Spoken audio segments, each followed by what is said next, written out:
El carácter y la moral de muchos de los papas nos revela claramente que no son los sucesores de Cristo o de Pedro, sino sucesores de un sacerdocio pagano.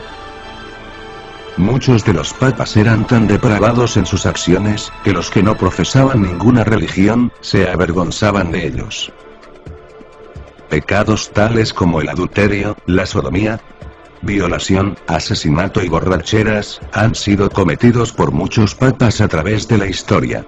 Estoy consciente de que el atribuir esta clase de pecados a quienes proclaman ser el Santo Padre, el Vicario de Cristo y Obispo de Obispos, ha de ser alarmante para algunos. Pero el que ha estudiado la historia de los papas, comprende claramente que muchos de ellos lo han sido todo, menos hombres santos. El Papa Sergio II, que reinó del 904 al 911, obtuvo la oficina papal por medio del asesinato. Los anales de la Iglesia de Roma hablan sobre su vida en pecado con Marosía, una conocida prostituta de esa época, quien le engendró varios hijos ilegítimos.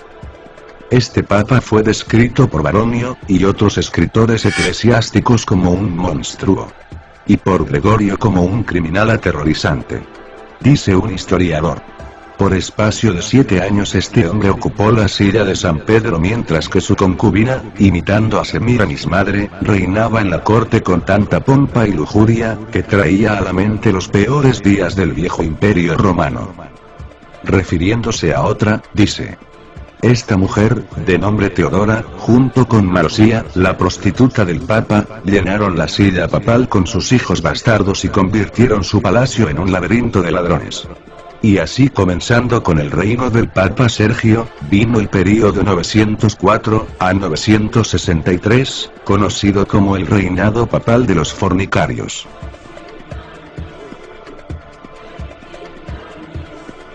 Teodora hizo papa a Juan X. Este había sido enviado a Ravenna, como arzobispo.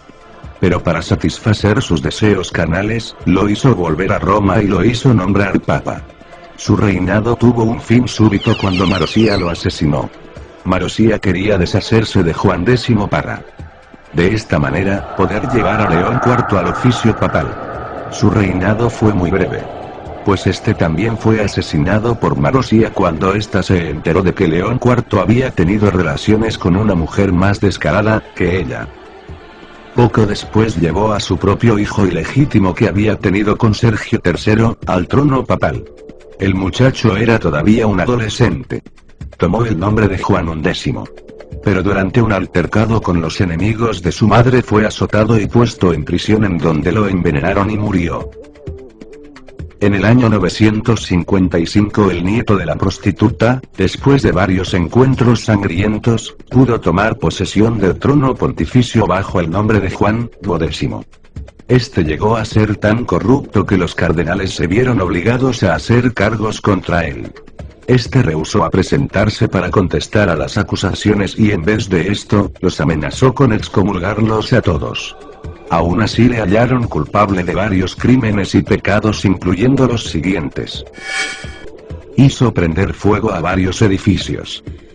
Bebió un brindis dedicado al demonio. Jugó a los dados e invocó la ayuda de los demonios. Obtuvo dinero por medios ilícitos. Fue encontrado culpable de inmoralidad. Tan viles fueron sus acciones, que incluso el notable obispo católico romano de Cremorne, Louis Pran, dijo de él.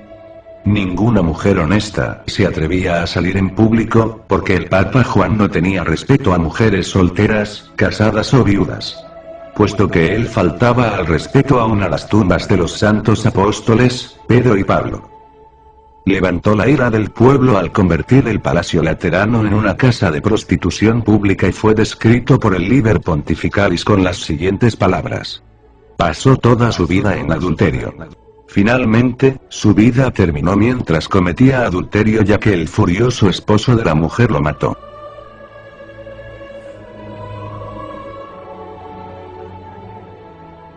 El Papa Bonifacio VII mantuvo su posición a través de cuantiosas distribuciones de dinero robado. El obispo de Orleans se refirió a él, y también a Juan X y León VIII, como monstruos de culpabilidad, llenos de sangre y suciedad. y como anticristos, sentados en el templo de Dios. Además, Bonifacio fue un asesino. Hizo que el Papa Juan XIV fuera encarcelado y envenenado. Cuando el Papa Juan murió, el pueblo romano arrastró su cuerpo desnudo por las calles. La sangrienta masa humana que una vez fue un papa, fue dejada a los perros. A la mañana siguiente, sin embargo, algunos sacerdotes lo enterraron secretamente. Bonifacio asesinó al Papa Benedicto VI estrangulándolo. El Papa Silvestre II lo llamó un horrendo monstruo que sobrepasó a todo mortal en su maldad. Pero, evidentemente, el Papa Silvestre no era mucho mejor, pues la enciclopedia católica dice que el pueblo le consideraba como un mago pactando con el diablo. Enseguida, vino el Papa Juan XV, quien dividió las finanzas de la Iglesia entre sus familiares, lo que le trajo la reputación de ser codicioso, de torpes ganancias y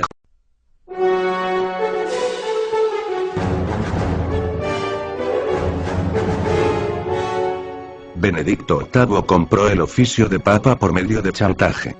El siguiente papa, Juan XIX, también compró el papado y pasó por toda la escala de títulos eclesiásticos reconocidos, en un solo día. Después de esto Benedicto IX fue elegido papa, siendo apenas un niño de 12 años, por medio de arreglos monetarios con las poderosas familias que manejaban a Roma. Este papa niño creció en la maldad y cometió homicidios y adulterios a pleno día. Hizo robar a peregrinos en las catacumbas de los mártires. Fue un horrendo criminal a quien el pueblo desterró de Roma. Finalmente, la compra y venta del cargo papal se hizo tan común y la corrupción tan pronunciada, que los gobernantes seculares tuvieron que intervenir en el nombramiento de los papas.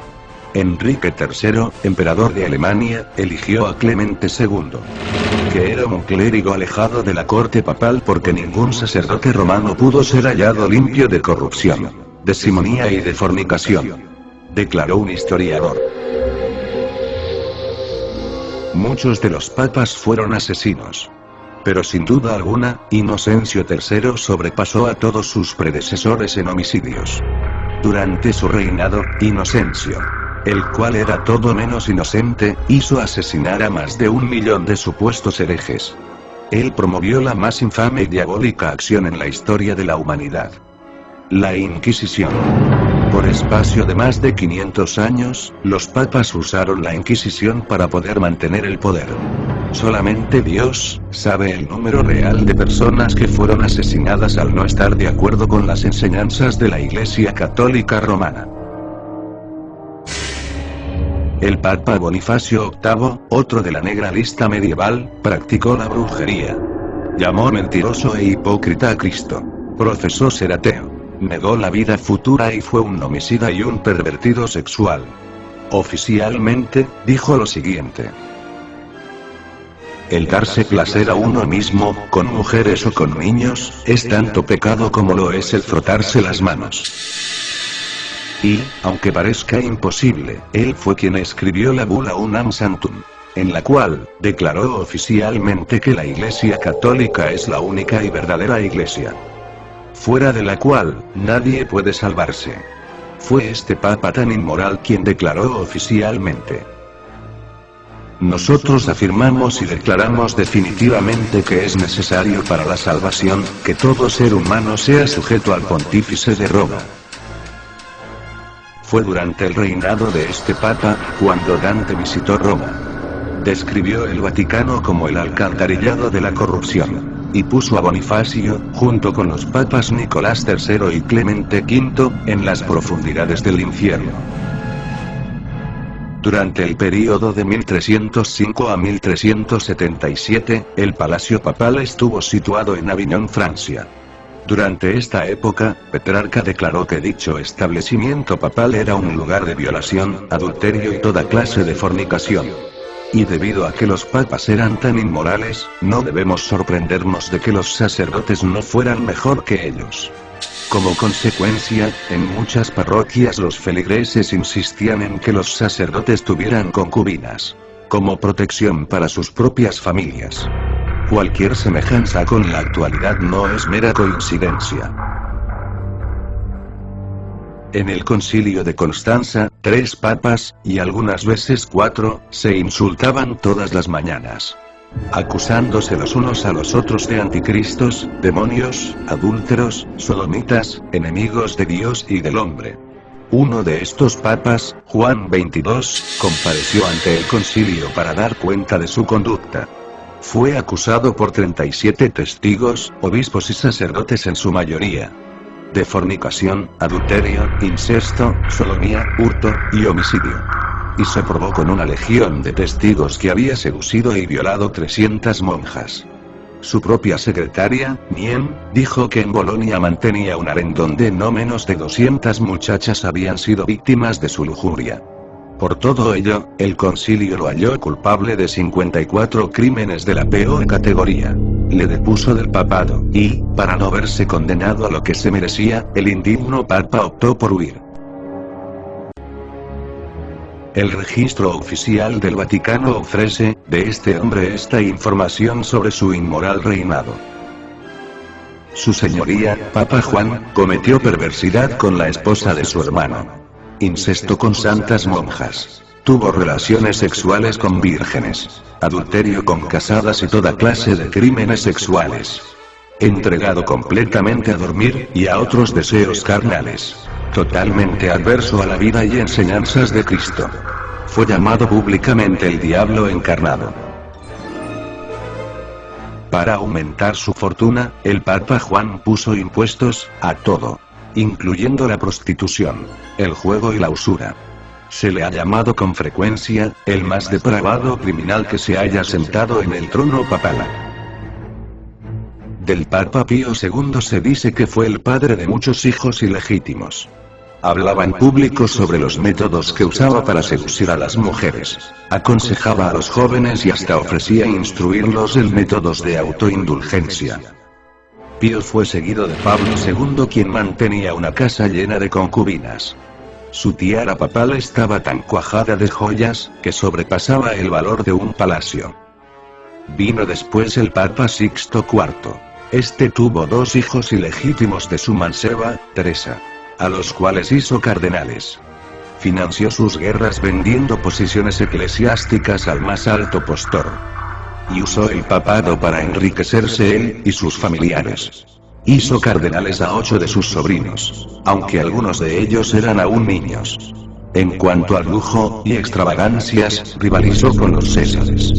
Él y sus familiares sobrepasaron a las antiguas familias romanas, tanto en riqueza como en pompa.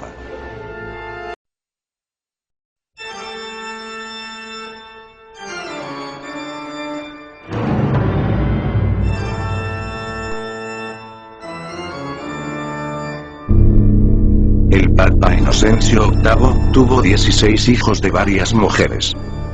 No negó que fueran sus hijos engendrados en el Vaticano.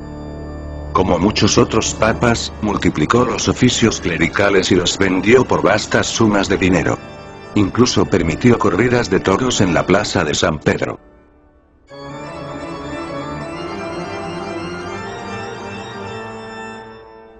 Vino más tarde Rodrigo Borgia, quien tomó el nombre de Alejandro VI y ganó su elección al papado mediante chantajes con los cardenales, práctica común en aquellos días. Antes de ser papa, cuando aún era cardenal y arzobispo, vivió en pecado con una mujer llamada Vanosa, de Catanei, y después con la hija de esta, quien se llamaba Rosa, con la cual tuvo 5 hijos. En el día de su coronación, nombró a su hijo, quien era un joven de temperamento y hábitos viles, como arzobispo de Valencia.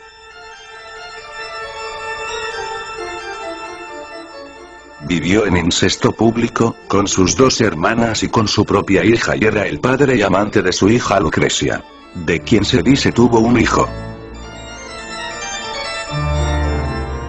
El 31 de octubre de 1501, realizó una orgía sexual en el Vaticano, que no ha tenido parangón alguno en los anales históricos de la humanidad. En cuanto al Papa Pablo III, incluso la revista de signo católico, Life, dijo que siendo cardenal había tenido 4 hijos y en el día de su coronación celebró el bautismo de sus 2 bisnietos. Que eligió a 2 de sus sobrinos adolescentes como cardenales. Realizó festivales con cantantes, bailarinas, bufones, y buscó ayuda de astrólogos.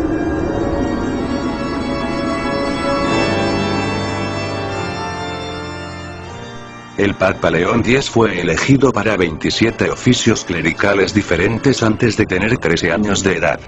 Fue enseñado a considerar los cargos eclesiásticos solo como un medio de ganancia. Con su producto compró el cargo y declaró que el quemar herejes era una orden divina.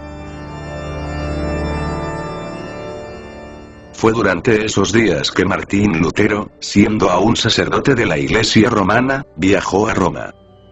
Al ver por primera vez la ciudad de las 7 colinas, cayó al suelo diciendo: Santa Roma, te saludo.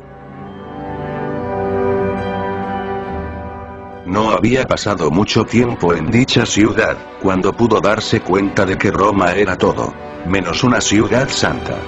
Pudo ver que la iniquidad existía en todas las clases del clero.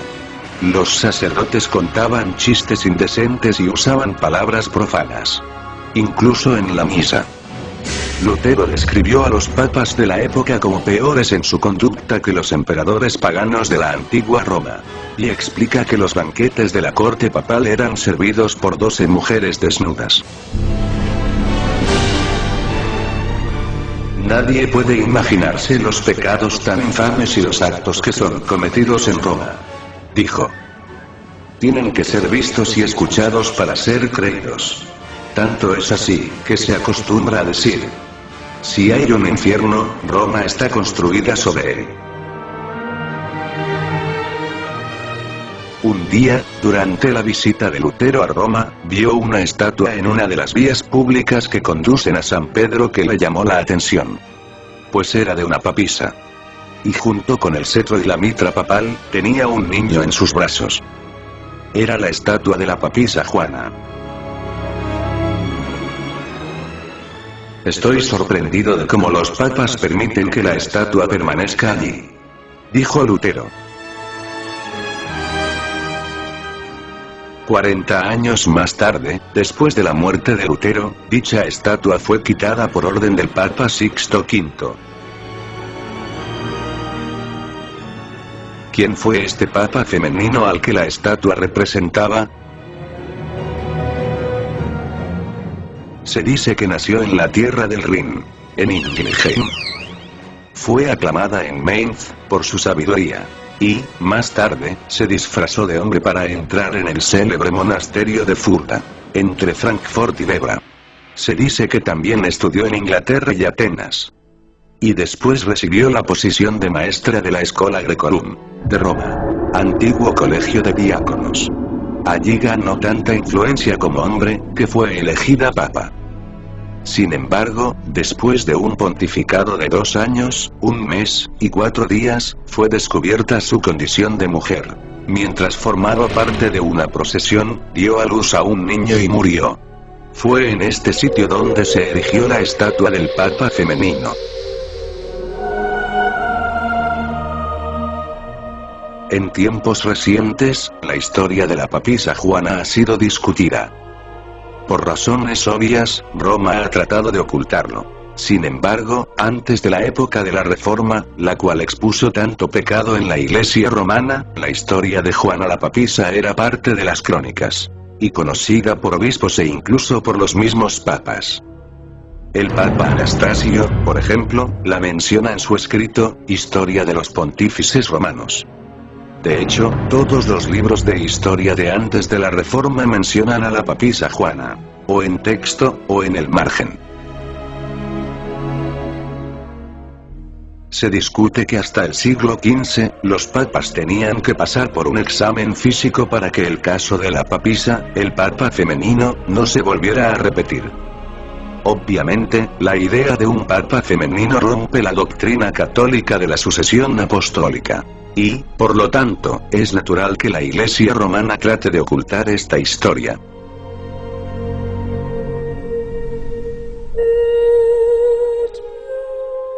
Al llegar al final de esta trilogía de videos, habiendo mencionado la gran inmoralidad que ha existido en la vida de algunos papas, no quiero dar la impresión de que todos los papas han sido tan malvados como estos. Sin duda que los que he mencionado aquí fueron los peores. Pero ha sido necesario referirme a ellos para demostrar que la afirmación católica de que el papado es una sucesión apostólica, es total y contundentemente falsa. Tal declaración católica significa que todos estos papas inmorales, incluyendo a los más ignorantes y perversos, han de ser tomados en cuenta en la línea de sucesión desde el apóstol Pedro y hay que considerarlos infalibles. Cosa que está más alejada de la realidad porque hemos visto que lejos de ser infalibles han resultado ser unos verdaderos herejes, apóstatas, asesinos, adúlteros, satanistas, entre otras cosas. Al hacer las investigaciones hasta Pedro, se tiene que pasar por la historia del Papa femenino. De modo que la sucesión papal a la cual toda otra demanda del catolicismo está unida, queda expuesta como un vil fraude. Y debe caer ante la poderosa evidencia de la verdad histórica y a la luz de lo que dicen las Sagradas Escrituras. Me gustaría charlar contigo. Mi Gmail está en pantalla. Espero que estos videos hayan sido útiles en tu vida personal y que al menos te den un punto de reflexión y estímulo para seguir investigando. Soy tu amigo, Dante Episcopo. Hasta la próxima.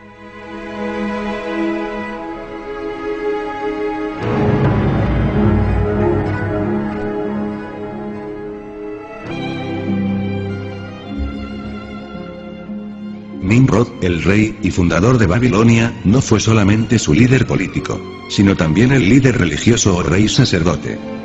Desde Nimrod descendieron una línea de reyes sacerdotes, cada cual al frente del oculto misterio religioso de Babilonia. Esta línea de sucesión continúa hasta los días de Belsasar, de quien se puede leer en la Biblia. Muchos saben del banquete que celebró en Babilonia, cuando apareció la mano misteriosa que escribió en la pared. Pero pocos saben que esta reunión no era simplemente un banquete social, sino una reunión religiosa. Las sucias y abominables prácticas de esta ocasión eran parte de las ceremonias religiosas de los misterios babilónicos, de los cuales Belsasar era la cabeza. La Biblia dice acerca de este festival religioso: bebieron vino y alabaron a los dioses de oro y de plata, de metal, de hierro, de madera y de piedra. Daniel 5:4.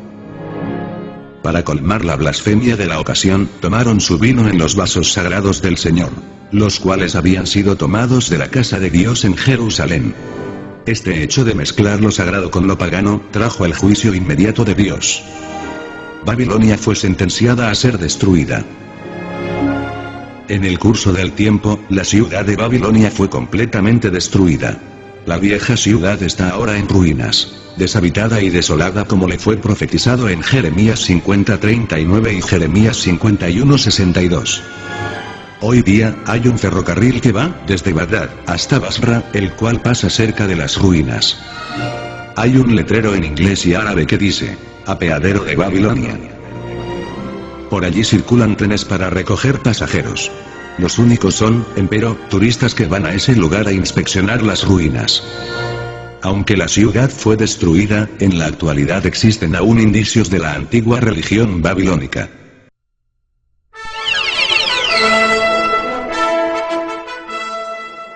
Después que Roma conquistó el mundo, el paganismo que se había propagado desde ella y se había desarrollado en varias formas, fue mezclado dentro del sistema religioso de Roma, incluyendo la idea del Pontífice Supremo, o en latín, Pontifex Maximus.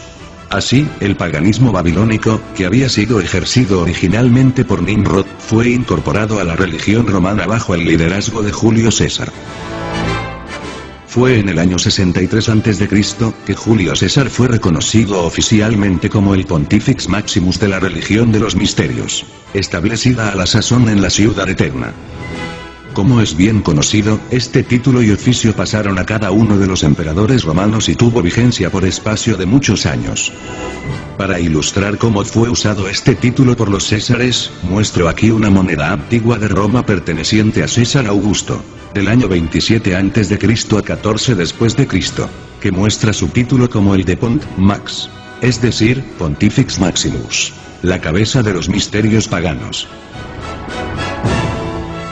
Es interesante notar que monedas de este tipo estaban en circulación durante los días del ministerio terrenal de Jesucristo. Y ellos le presentaron un denario. Entonces les dice, ¿de quién es esta figura y lo que está escrito en ella? Y ellos le dijeron, de César. Mateo 22, 17 al 22. Otros emperadores, incluso Constantino, continuaron teniendo este oficio hasta el año 376 después de Cristo, cuando el emperador Graciano, por razones cristianas, rehusó ser el pontífice máximo, pues se dio cuenta de que tal título y oficio eran idólatras y blasfemos. Sin embargo, para esta época, el obispo de Roma había escalado ya una posición de prestigio y poder políticos. ¿No consideraban acaso muchos a Roma la ciudad más importante del mundo? Entonces, ¿por qué su obispo no podía ser el obispo de los obispos y cabeza de la iglesia? De esta manera razonaron muchos de los líderes religiosos mundanos en este periodo. Y así, cuantos más compromisos e intereses se establecían entre el cristianismo y el paganismo, el obispo romano llegó a ocupar un lugar preeminente. No solo es considerado como una persona importante por la iglesia apóstata, sino que al haber mezclado tanto paganismo en la iglesia romana, era también aclamado por los mismos paganos.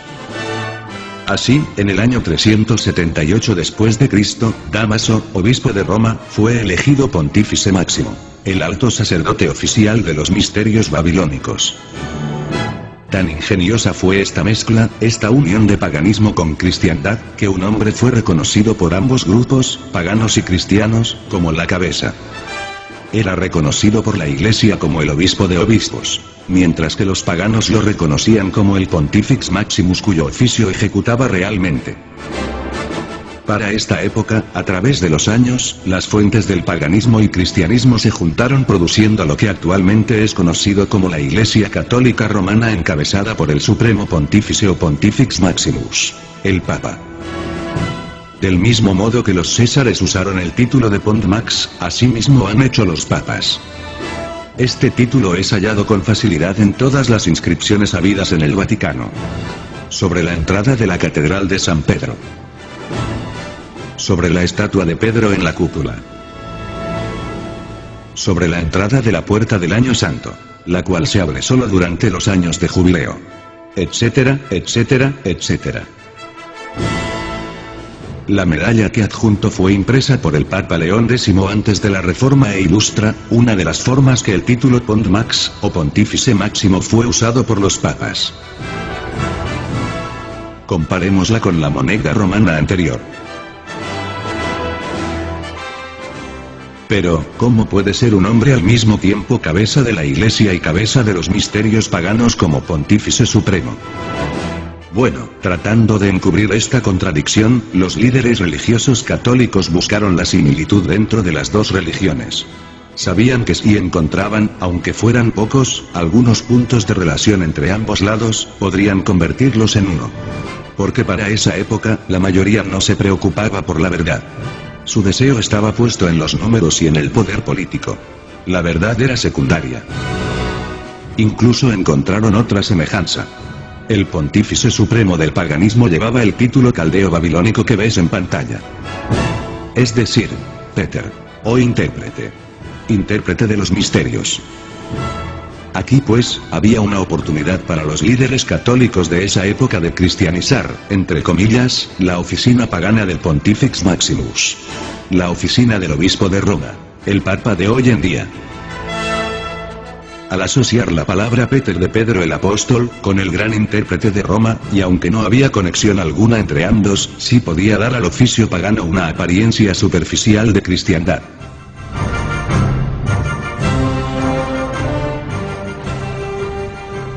Pero esto presentaba ciertos problemas. Para hacer que el apóstol Pedro fuera el Pedro de Roma, cosa difícil, dado que los intérpretes de los misterios, los supremos pontífices, habían estado desde épocas anteriores conectados con Roma, era necesario entonces afirmar que el apóstol Pedro había ido a Roma. Y esta es la verdadera razón por la cual, a partir del siglo IV, y no antes, empezaron a ser propagadas muchas historias con intentos de probar que Pedro fue a Roma. Y al enseñar esto pudieron unir el paganismo y el cristianismo bajo el liderazgo del Supremo Pontífice, el Padre de Padres, o el Pedro de Roma, el intérprete de los misterios de Roma. Y así, para los ciegos cristianos de la apostasía, el Papa llegó a ser el representante de Pedro el Apóstol, mientras que para los paganos era el representante del intérprete de sus bien conocidos misterios. Luego buscaron otras similitudes para asociar a Pedro el Apóstol con la oficina del Pontifex Maximus. Una de ellas tuvo que ver con las llaves. Por espacio de casi 1000 años, el pueblo romano había creído en las llaves míticas, las llaves simbólicas del dios pagano Janos y de la diosa Cibeles. Desde antiguas épocas, las llaves habían sido símbolos de la religión de los misterios en varios sitios y formas. El Brahman, pontífice supremo de la India, por ejemplo, era reconocido como el poseedor de las llaves, y portaba en su corona 2 llaves cruzadas. El mitraísmo, una de las ramas principales de los misterios que llegaron a Roma, mostraba a su dios Sol, Mitra, portando 2 llaves como símbolo de la autoridad. Cuando todo esto fue absorbido por Roma y los emperadores reclamaron ser los sucesores de los dioses y los pontífices supremos de los misterios, las llaves también llegaron a ser un símbolo más de su autoridad. De manera que cuando el obispo de Roma, el Papa, llegó a ser el supremo pontífice, por el año 378 después de Cristo, automáticamente pasó a poseer las llaves míticas. Esto le ganó al Papa reconocimiento por parte de los paganos. Pero, ¿cómo podría ser esto asociado con la cristiandad? Nuevamente, líderes apóstatas de la Iglesia vieron una oportunidad de mezclar a Pedro dentro de la historia. ¿Acaso no le había dicho Jesús a Pedro? Y a ti te daré las llaves del reino de los cielos. Mateo 16:19. Sin embargo, no fue sino hasta el año 431 después de Cristo, que el Papa, públicamente, proclamó que él poseía las llaves de autoridad que le habían sido dadas a Pedro. Esto fue más de 50 años después de que el Papa llegara a ser el Supremo Pontífice, el poseedor de las llaves.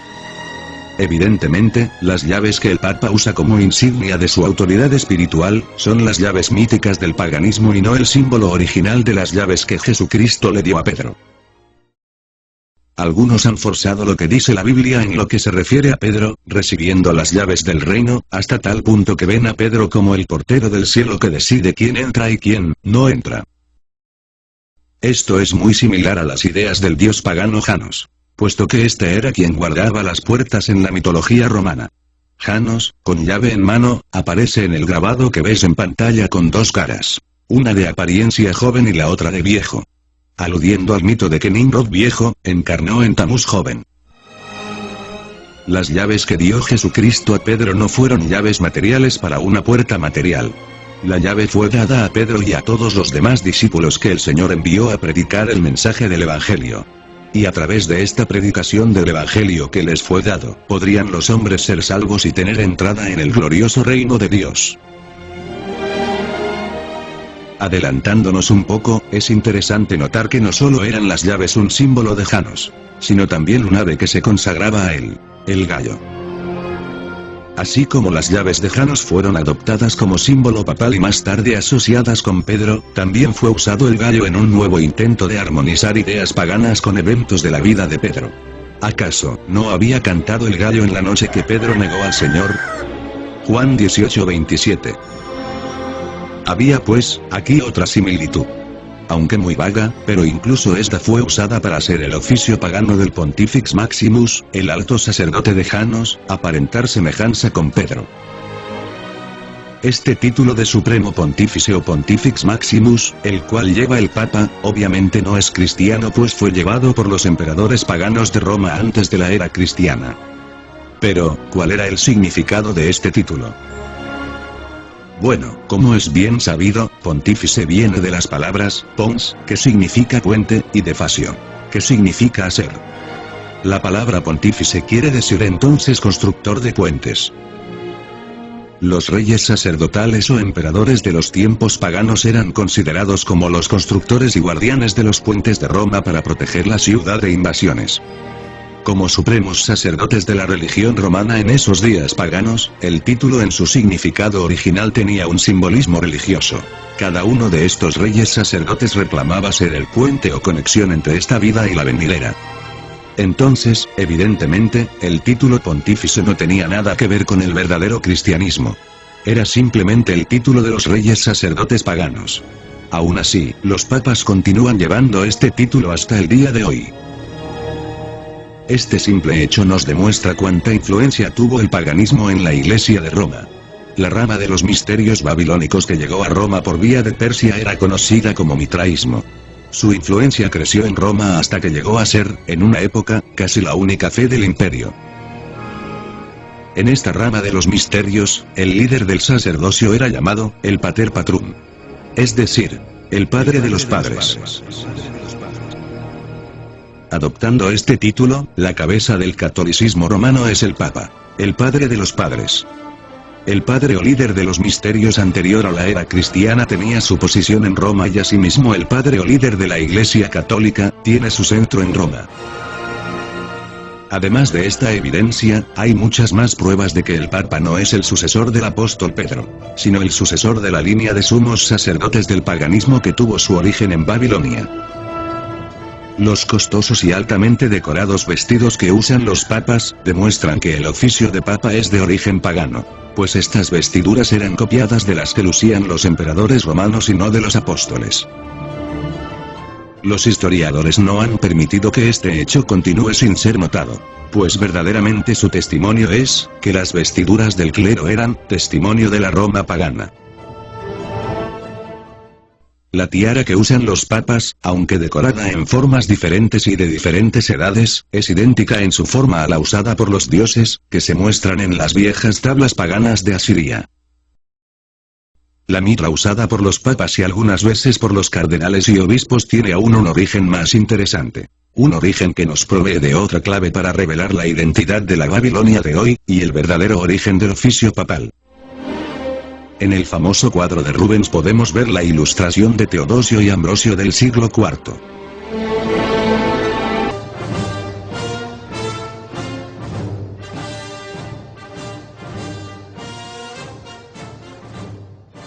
La siguiente fotografía muestra al fallecido Papa Juan XXIII acercándose a besar la estatua, la cual fue ataviada con lujosas vestiduras y puesta sobre su cabeza una corona papal para esa ocasión. Esta práctica de besar a un ídolo o estatua es de origen pagano, el mismo paganismo condenado por la Biblia. Como hemos visto, el culto a Baal no era nada más que el antiguo culto a Nimrod en forma divina como dios sol, y la práctica de besar una estatua suya era una vieja costumbre. ¿Pero qué dice la Biblia acerca de esto? En los días de Elías, multitudes se habían arrodillado ante Baal y le habían besado. Idéntico rito sobre el cual estamos hablando. Y yo, dijo Dios, haré que queden en Israel 7000. Todas rodillas que no se arrodillaron ante Baal y bocas que no le besaron.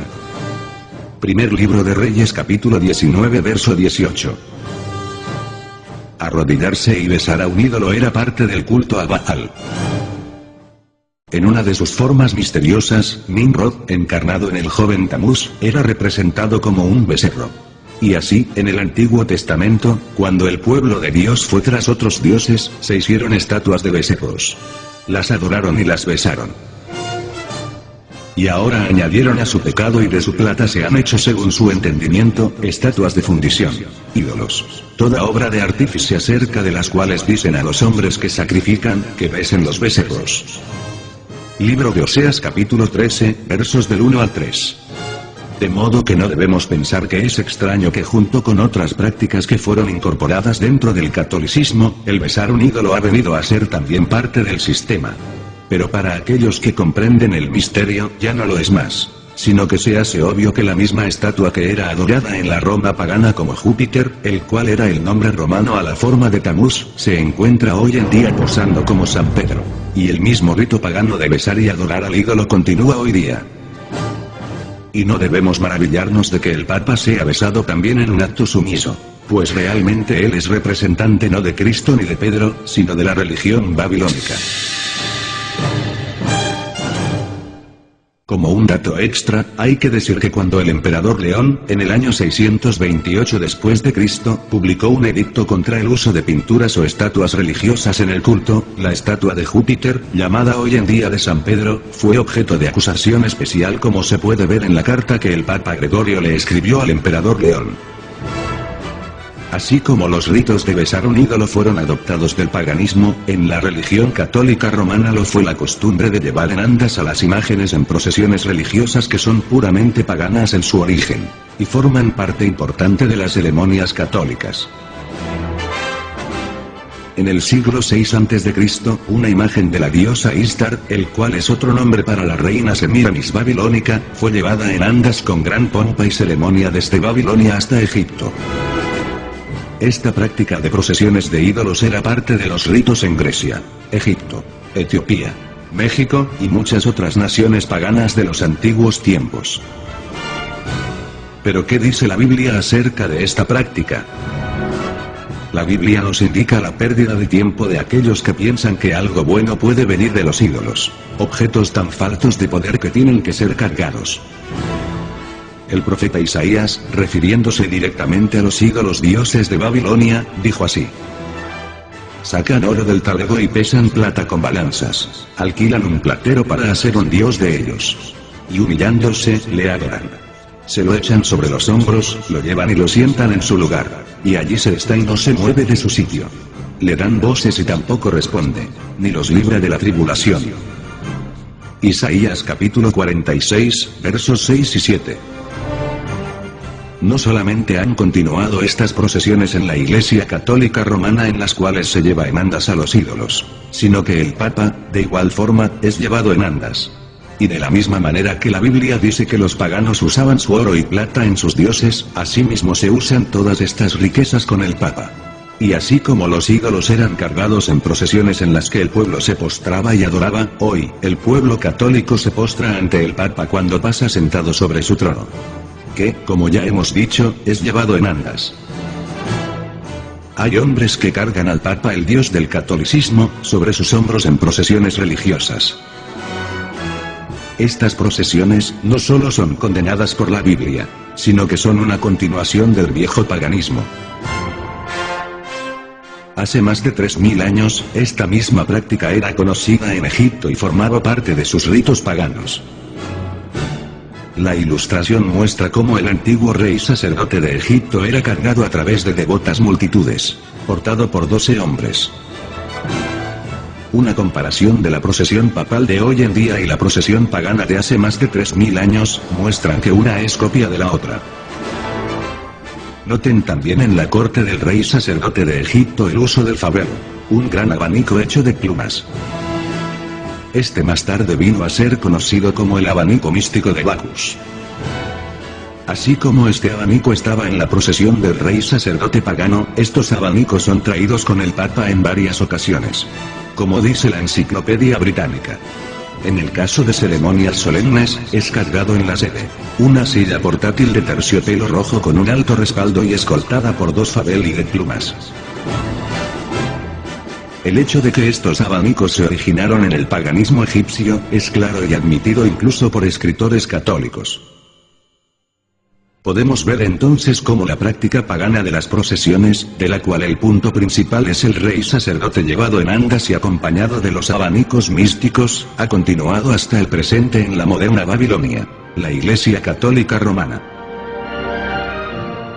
Todas estas cosas, el uso del palio, la mitra con cabeza de pez, las vestimentas babilónicas, las llaves místicas, el título de pontífice, y la historia de cómo los papas llegaron a recibir tales objetos y tales títulos, todo ello junto nos provee de pruebas concretas de que el oficio papal es un oficio pagano.